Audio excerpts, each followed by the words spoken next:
pieces for the night. They fall again. First of all, gusto kong pasalamatan si God sa opportunity na to. Na tayo ay makasal. Binigay niya sa akin yung lalaking pipiliin ako. Yung iharap ako sa damban. And mamanin ako. Ang galing lang kasi tinupad ni Lord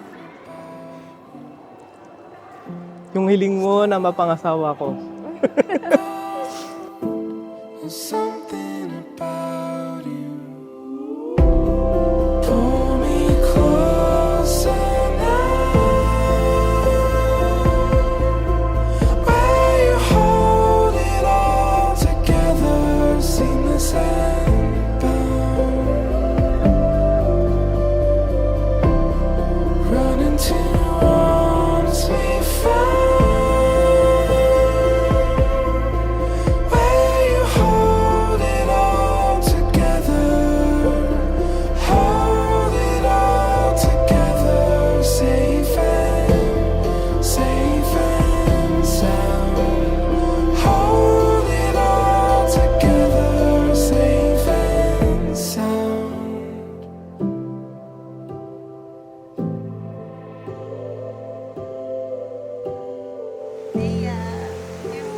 Parang may sapatos.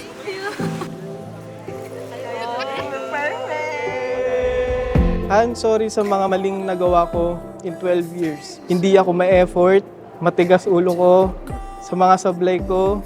Pero nandyan ka, hindi mo ko iniwan. At hanggang dulo, pinili mo pa rin ako. Pinapangako ko na alagaan at mamahalin, iintindihin. Kahit ilang beses ka pa magkamali. Nandito pa rin ako sa'yo, susuporta. Marami man pagsubok na dumating sa atin. Hindi ko man masabi kung ano mangyayari sa future. Isa lang ang sigurado ako, hindi kita iiwan.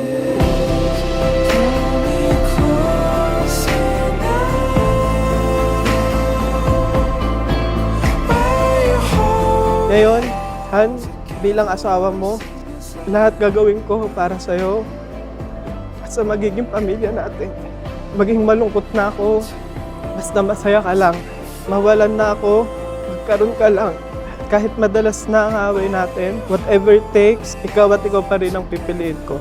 Kasi siguraduhin ko na mas mamahalin kita, mas papasayahin, mas iingatan, ikaw at ang magiging anak natin.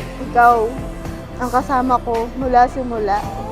Ikaw din ang kasama ko hanggang sa dulo. Mahal na mahal kita.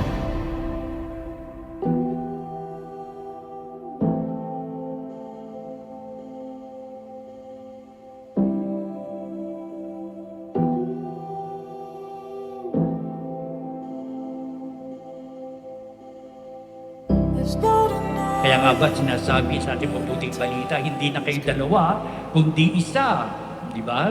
At pinapahayag pa rin, lalaki at babae, upang sa pagdating ng panahon, life in marriage ang nasa isipan ng Diyos sa paglikha ng lalaki at babae. Pagdating ng panahon, the life of marriage will be between man and woman.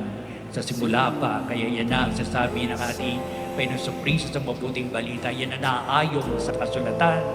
Una, ipapahayag niyong dalawa, Jeffrey at Jessica May, pagmamahalan.